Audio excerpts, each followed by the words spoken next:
So, welcome, Jared. It's great to see you. Great to see you And too. I would like to ask you because I'm doing this series of talks on conflict resilience. So I'm really interested on like gathering resources and interesting idea and knowledge and experience related to how to increase our resilience in these times, how to increase our resilience in terms of like handling conflict and different situations. And I'm wondering how your take on conflict resolution has evolved over the years. When I first started learning about mediation, which was long before I discovered nonviolent communication and worked with Marshall Rosenberg, my sense was that most conflict is tragic, especially violent conflict is tragic. And usually there is compromise or misunderstanding that's possible to create a more peaceful resolution.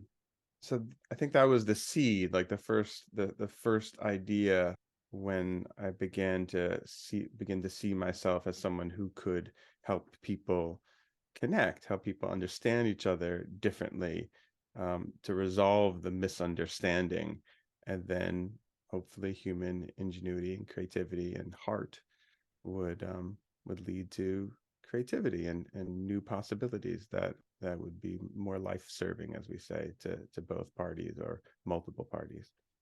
So I think that sort of wishful thinking is where my conflict resolution work began.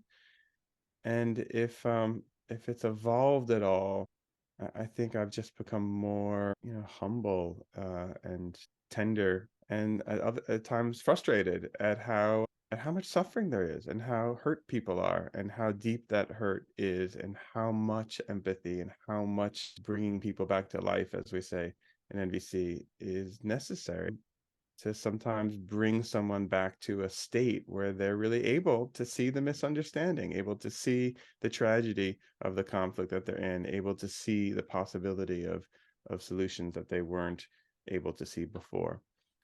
And no, I don't mean to sound disillusioned. I think I'm just humbled by the suffering out there and how hard it is for people. Yeah, thank you. And speaking of like misunderstanding that you mentioned and being with that and maybe holding it tenderly, how do you see the role of language in conflict or in conflict transformation? Well, that obviously is my primary practice. I mean, nonviolent communication is primarily verbal, and obviously there are a lot of other tools and tricks to help people regulate. But my area of curiosity and spending a lot of time thinking for the last 20 years or so has been in the area of language, and language as sort of the software for our thinking. I think is a powerful place to do some of the reframing and do some of the reimagining to help us see the tragedy. So an enormous amount of the nonviolent communication work is to not um, let go of what's important to us, to not to not give up on our needs, but to reframe how we think about our own experience and how we imagine the experience of the other person might be, with language that connects us on some level. And in NVC, it happens to be the level of needs.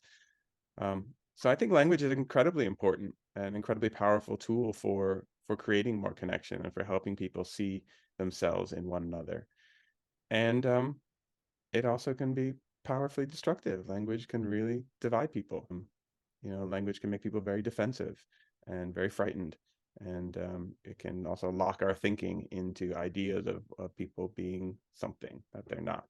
So language is powerful. When you mention reframing, could you say a bit more about that? Maybe for people who are also not so knowledgeable about the art of nonviolent communication, like how does that work, reframing? I mean, a most simple example might just be, I was on a call the other day with a client, and they described someone in their family as a slob. And the difference between calling someone a slob and reframing that as, they maintain their space in a way that's not as beautiful as I would like. And that's a reframe. It's a reframe of instead of putting that person in a box and labeling and diagnosing and deciding what they are and that they have a problem and their problem is that they are a slob, to reframe it as something that I like beauty, I like order, I like cleanliness, and this space doesn't look that way. I don't experience it that way.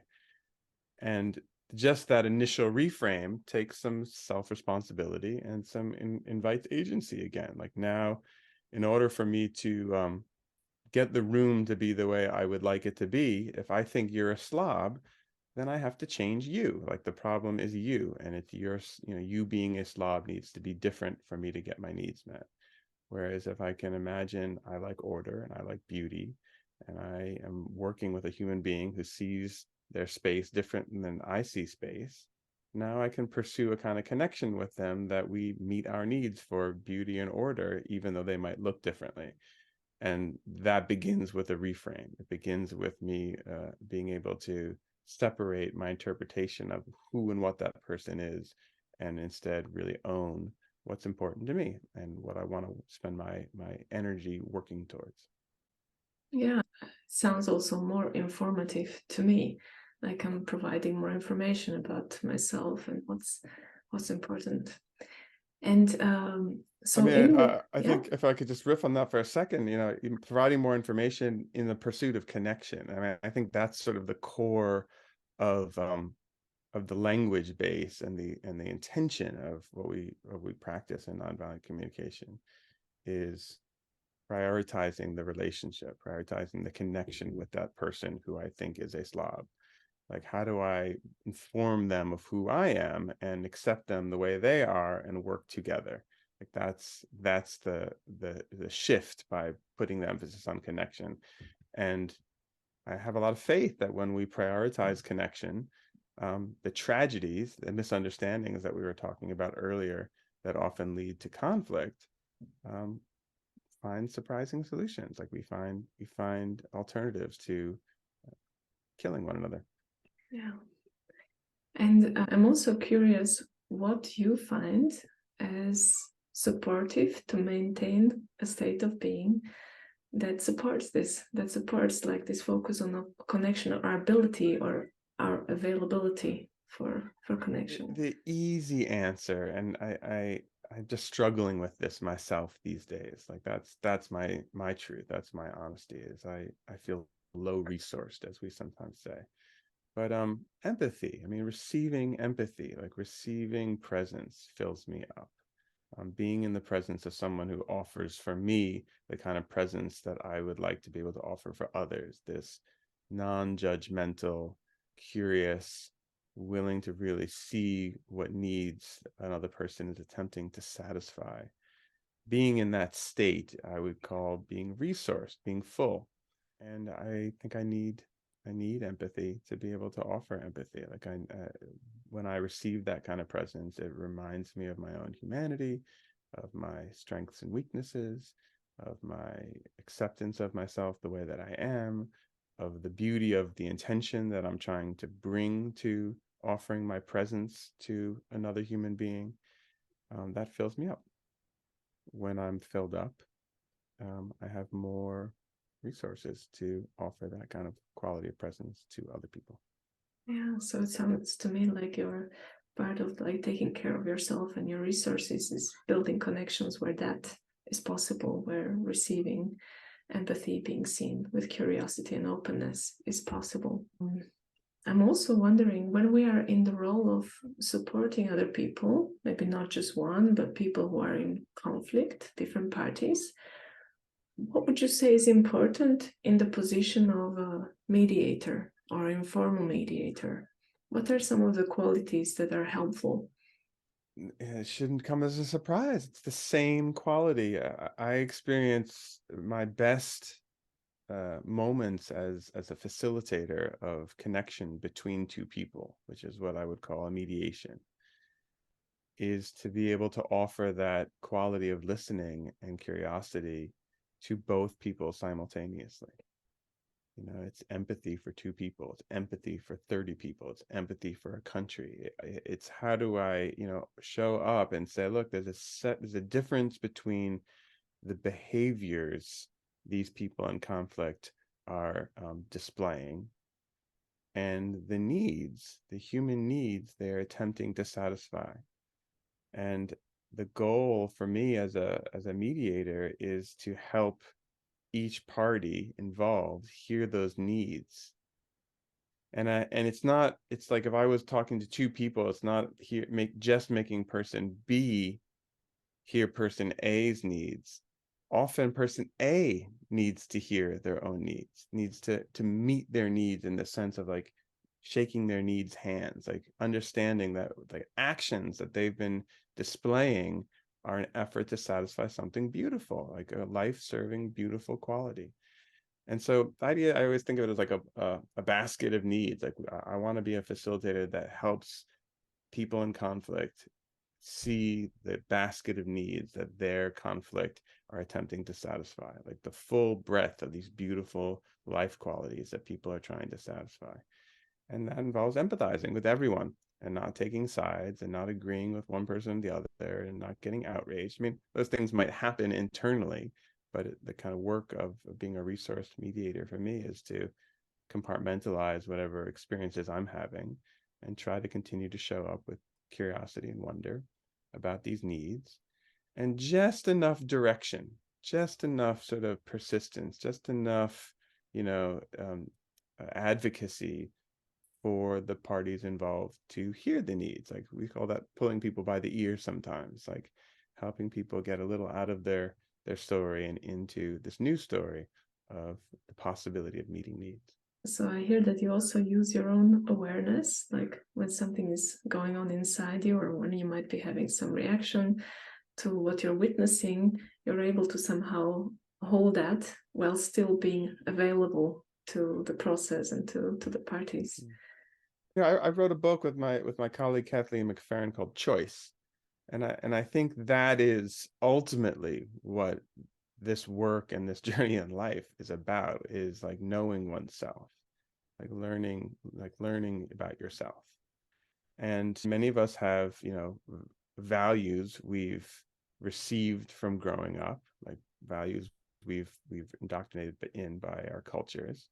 And our inner landscape, we want to cultivate choice to choose our values. And many of us have absorbed opinions and judgments about others and about ourselves and about what's right and wrong from the world at large. And again, part of knowing oneself is recognizing those things that we've absorbed and cultivating a sense of choice about that.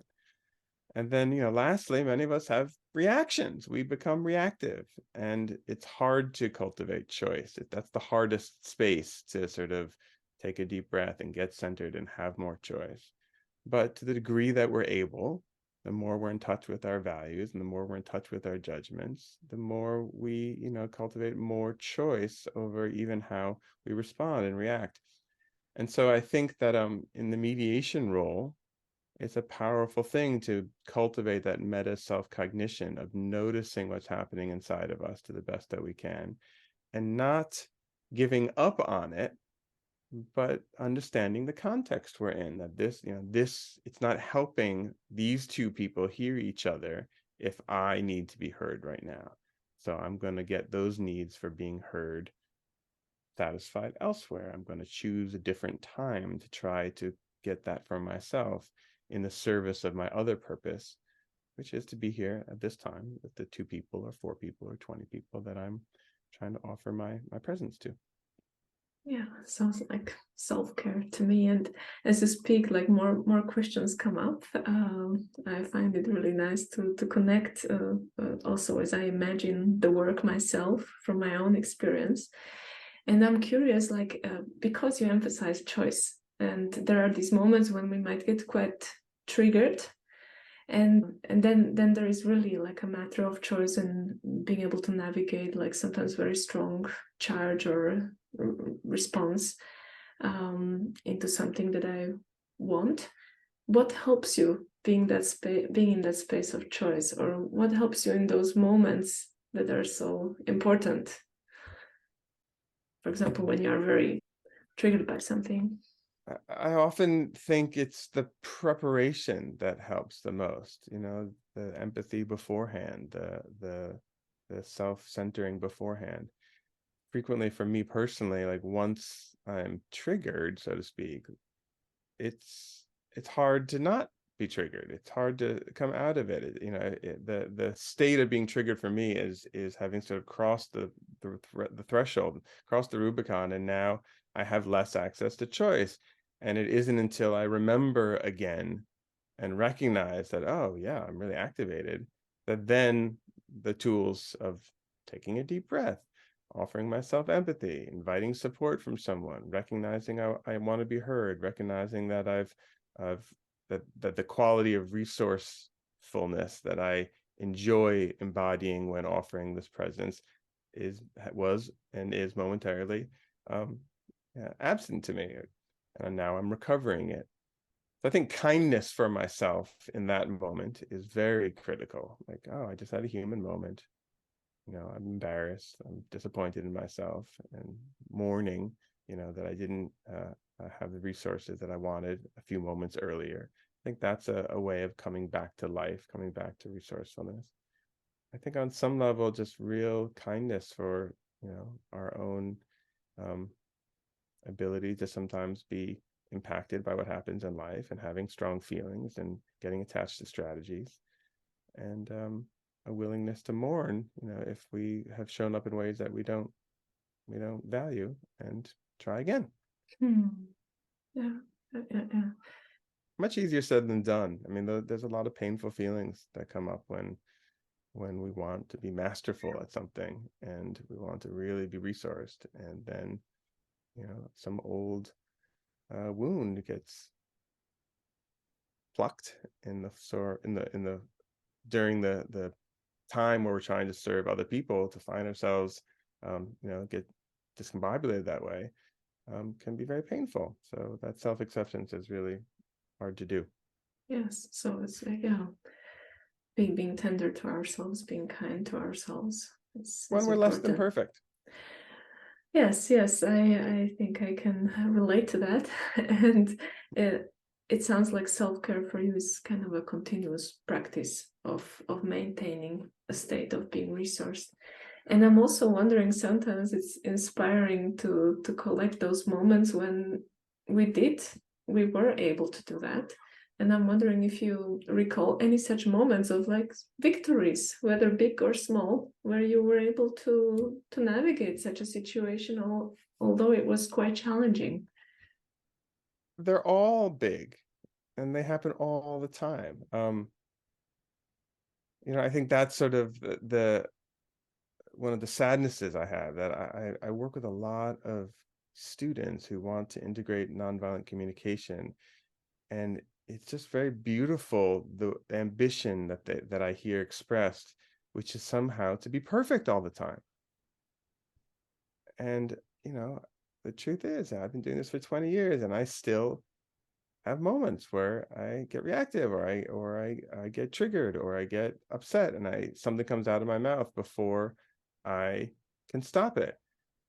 And to answer your question, anytime I can recognize the moment after that's happened and then try to repair, that's a huge success for me. Not never having done it. I mean, sure, I wish I could go through my whole life and never regret anything came out of my mouth. But that's not my experience. It's not, that's not who I am. It's not how I've been cultured. I don't have that capacity. So if I'm thinking about frequent conversations I have with my mother still to this day, where she says something, and 6-year-old Jared gets tense and tight and blurts something out, and then 48-year-old Jared, which is how old I am now, sees my mother's face in response to what I just said, and my heart melts. And that's the moment where, if I can find a way to repair and to express regret for what I just did, and to invite a conversation about curiosity about what just happened and what can we learn from this, that's a huge success. And that happens a lot. And the older I've gotten, particularly with my mother, it's happened more and more. And I'm super grateful for that. Yeah, I just want to highlight that the victory is also the ability, the willingness to repair. That we don't need to get it all perfect, but we're willing to kind of get the signals and repair. I mean, a way I would think about that is like connection and disconnection happen all the time. Yes, That is part of the human experience. And part if of the by rhythm. repair we mean connecting after there's been disconnecting, and making that more natural and comfortable and familiar, and we encourage it, and we invite people to feel empowered to be able to do it, that's a huge win in my mind. Mm-hmm. How does your spirituality support you in this? That's a beautiful question. I don't have a spiritual practice that I would identify. Like I'm not involved in organized religion, although I'm culturally Jewish, and I have some of that Jewish wisdom in my sort of familial systems and in my cultural upbringing. And I've really become quite enamored by some of the spiritual concepts of nonviolence, of nonviolent communication. So the idea that the world is interdependent is something I draw a lot of inspiration from. And when I'm in conflict, either within myself, or if I'm in conflict with other people, or I see people in conflict, I would say my spiritual practice is to look for the ripples, like where these conflicts are spilling out, how else they affect other people, how this interdependent web, how does it reverberate? I have an eye towards that. And I find that empowering. I also find it heartbreaking at times.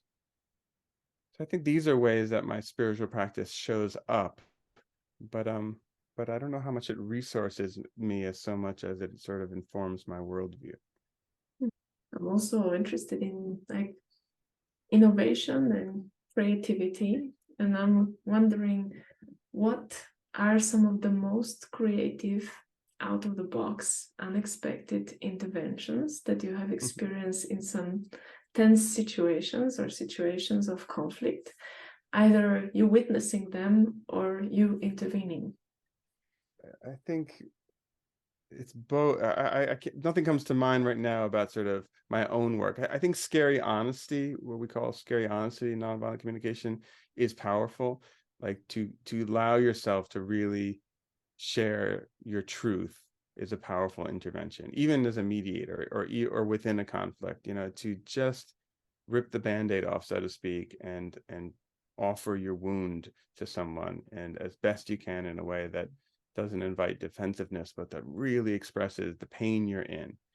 I find that can be terrifying, especially if your life's at stake. And it's a powerful intervention.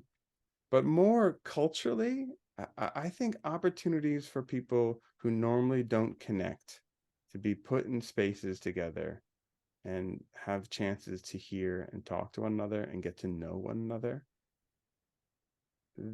Nothing transforms communities and psyches and individuals more than that. The tendency we have to sort of segregate in the world and be around people who we find ourselves comfortable with, and creates a lot of tragic misunderstandings and a lot of othering and a lot of seeing people over there as different. And so anytime you can find yourself in culturally diverse, inclusive spaces and really be engaged with the people there and open and humble and curious, that's an intervention.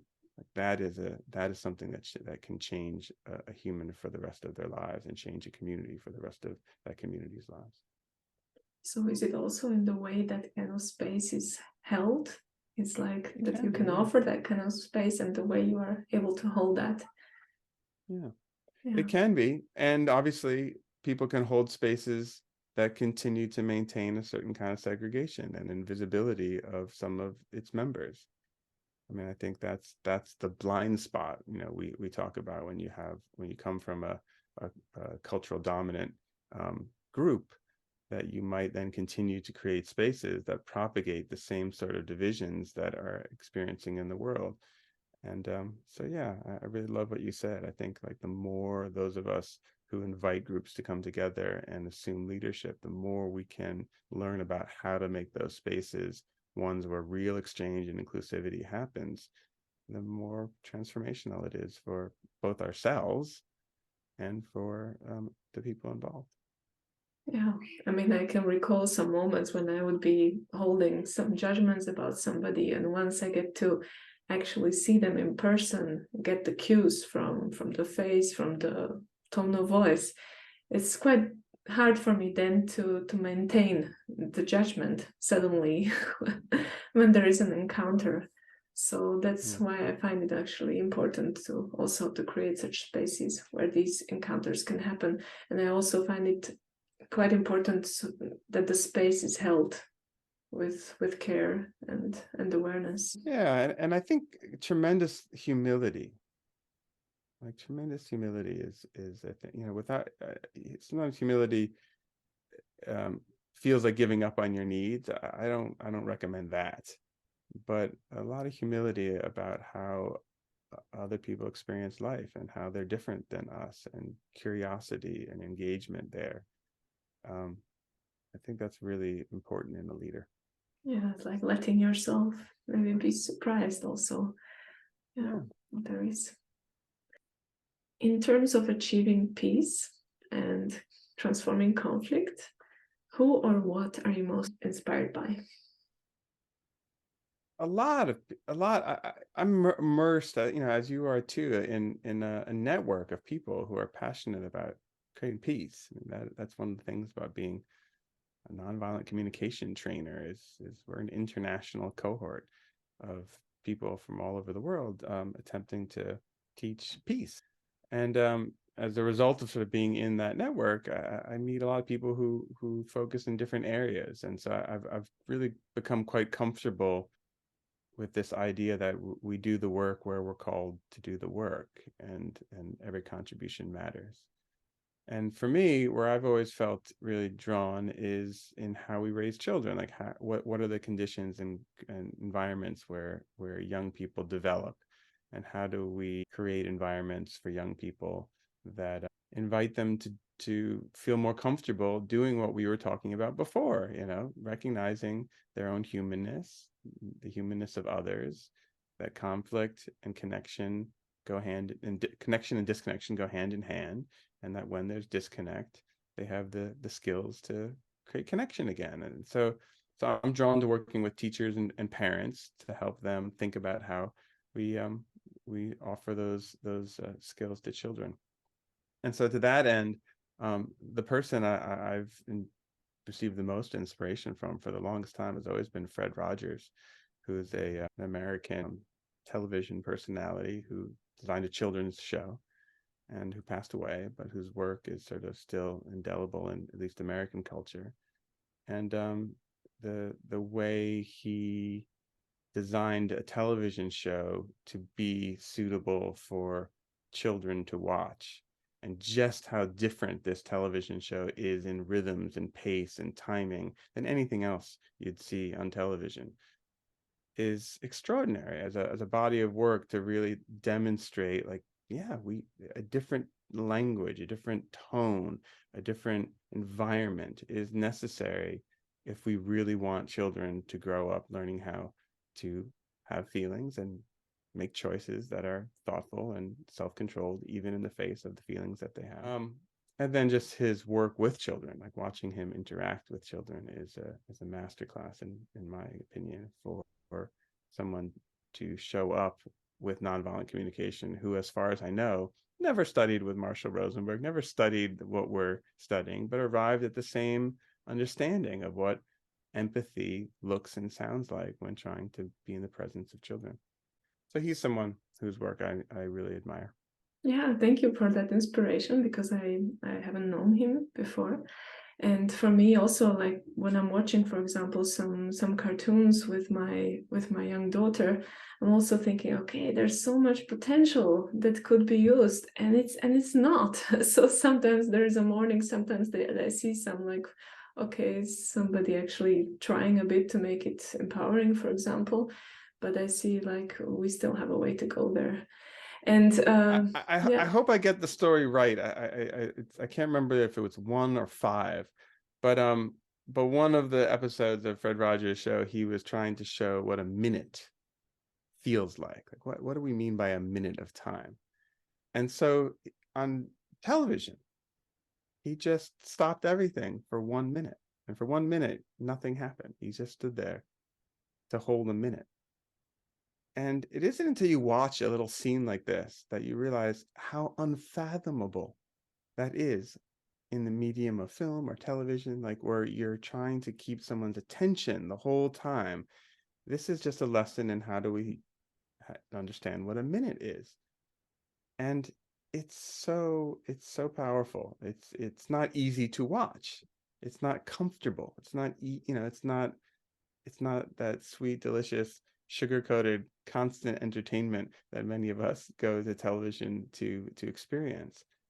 It's more real than that. And yet it highlights how, how much that is often absent from television. And yet, what was the purpose of it? To communicate to children, to help children discover what a minute is. Like it's so deep in my view of what sort of ways we need to think about transforming media, classrooms, homes, public spaces, if we're really trying to design a world to help children know how to make peace, who then become adults who make a peaceful world.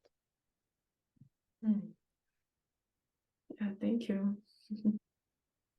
Yes, and yeah, thinking of that, I'm also thinking of myself as a parent, and I know that there are other parents, and in terms of like struggling with our children and being in those moments, for example, when I'm thinking, okay, I could have done it better or said better. What would you say to parents, or when you work with parents, what is it that you emphasize for them as part of this practice? First, it's just so tender. I mean, just what you just said. We haven't designed a world for raising children, so the loneliness and the challenge and the hardship of it is just enormous. And those thoughts of, I could have done that better. I know I could have done it better, but I didn't. Those thoughts are born from a kind of isolation that that parents understandably experience, because so much of parenting is done in isolation and alone. So it's just tragic. I mean, I think that's the tragedy of it. But as far as what do I offer those parents, what advice? I mean, I think it's just radical self-acceptance and the ability to mourn, and then hopefully repair. I mean, it's the same 3 steps, but my God, like the mourning is just huge. Just huge to long for just more support, more community, more other resourced grown-ups in the lives of your children, who are there to help make that child's life more wonderful and the life of the parent more wonderful, and in doing so make their own lives more wonderful, because they're offering what they can offer joyfully and when they're resourced. And if you had children growing up around a system that was resourcing the grown-ups around that children to be available to them with more regularity, more consistency, the world would have to look very different, right? We would have to design a different rhythms to how our communities work.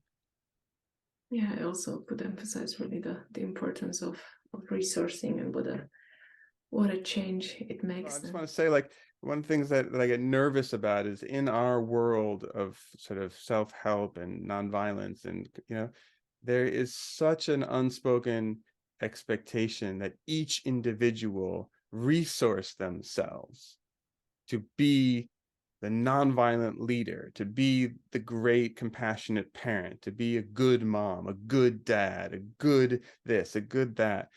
And it's such a noble longing. It's so beautiful that, when people want to work on themselves, I just I just get scared and nervous at the idea that people think that, oh, if I improve myself, then I'll be able to do this thing the way I want to do with this skill and grace that I long for. And it's a subtle form of violence to oneself, like to put all that expectation on you. I have a vision of more cooperation, more collaboration, more community support, that it takes a village, as we say, to raise a child. It takes a village to raise a peaceful people. And yeah, that does involve individuals resourcing themselves, but it also involves a resource that's a resourceful community that understands its interdependence to resource one another. Yeah. It kind of reminds me of also something that I heard from Marshall, so that social change takes a lot of resources, and that he was able to take the resources from his colleagues and, for example, receive empathy for 3 hours in some moments. And I'm thinking, like, who has that luxury? It's Exactly. be good to build that, but it doesn't come out of nowhere, I find. Like, who has that luxury, and how is there time for that in the world that we've designed? Unless you have an extraordinary amount of privilege, extraordinary amount of, free time. So I myself grew up in a family where there was a lot of conflict, and that contributed to my path of becoming a mediator and studying nonviolent communication and other approaches. And like, I would have benefited in my childhood and adolescence if my parents, for example, received some help. And I wonder sometimes what makes it so hard for people to ask for third side for support. What is it in your opinion? Well, I want to be sensitive because obviously every culture is different, and I know American culture, so I don't want to suggest that there aren't parts of the world where what I'm about to say isn't different, and I just don't know about those cultures and those spaces. Um, so I want to be humble about that. I just find in the United States, there is this real um, what we were talking about a moment ago, this real sense of, like, I need to do it all. I need to be perfect. I need to be good. I need to be capable. And that the the shame of being seen as less than perfect is something fiercely protected for fear of being ostracized, of being rejected by the community. And so I think when you invite a third sider into your conflict, you're inviting another witness to your vulnerability, to your helplessness. Like, I just think about couples, who have a conflict that lasts for 20, 30 years in their relationship. Like, that's the most intimate, private source of pain in a relationship that is really loving, that wants to love one another. And it's scary to invite a third person in to bear witness to those vulnerable parts of yourselves. And it's tragic because obviously many of us are trained to be invited into those spaces and to hold it with a lot of reverence and care and compassion, but also to see it as beautiful. Like, those things people are fighting about in intimate relationships are efforts to protect something really beautiful for them. And it would be wonderful to see our needs as beautiful. And I think that's my answer to your question. Like, what would it take for us as a culture to feel more comfortable inviting help in resolving our conflicts? It would be if there was a vast shift in awareness about our relationship to our needs. And if our needs were seen as beautiful, and as what we are advocating for is a gift to other people, like, you lucky person, you get to meet my need for respect. You get to meet my need for consideration. You get to contribute to the order that is so precious to me.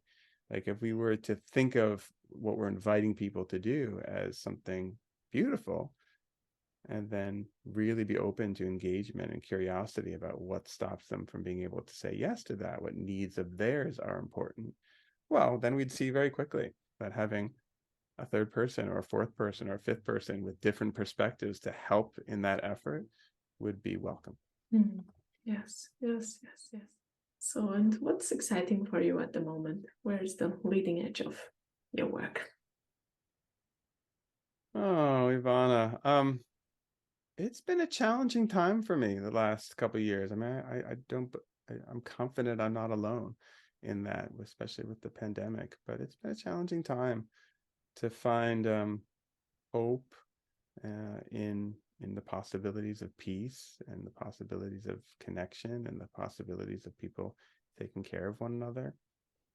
And so, sort of just personally, I think I've been doing a lot of work recently and trying to find that excitement, try to invite the empathy I'm longing for from my friends and family and cohorts, colleagues, to get me back in touch with sort of the thing that fuels me to be of service, like to refill my cup, so to speak. And so I think there's some excitement there in trying to find that sense of meaning and purpose again. And then I think the pandemic scared me in a way about my personal sustainability, like even in the context of the world we live in right now. I've really made a lot of choices for many years quite comfortably to sacrifice income, money, for opportunities to offer teaching and to offer connection and to be present with people.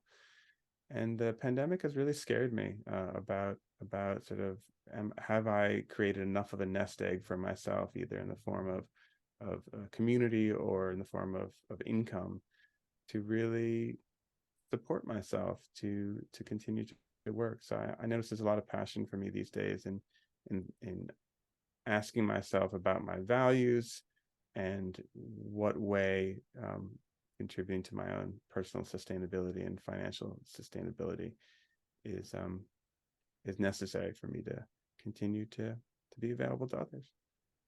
Yeah, and I really like the way you refer to like connecting to friends and cohorts and friends and family, and receiving also support for yourself to reconnect to what is so important for you. And I was really touched when you mentioned that, okay, we are this tribe of people, and our wish is also to bring peace into the world. And when you said that, I realized, yeah, it's like I'm very happy that I'm part of this, and I'm very, yeah, this is deeply meaningful for me. And I at the same time know that I need to do the work also in the closest relationships. So, Jared, it was a real pleasure to be talking to you. Well, this is fuel for me. I feel so touched to just have an opportunity to be asked these questions and to ruminate upon them and to share them in a recording like this. I just feel so touched. So thanks for the opportunity. Yeah, thank you for sharing your wisdom and experience.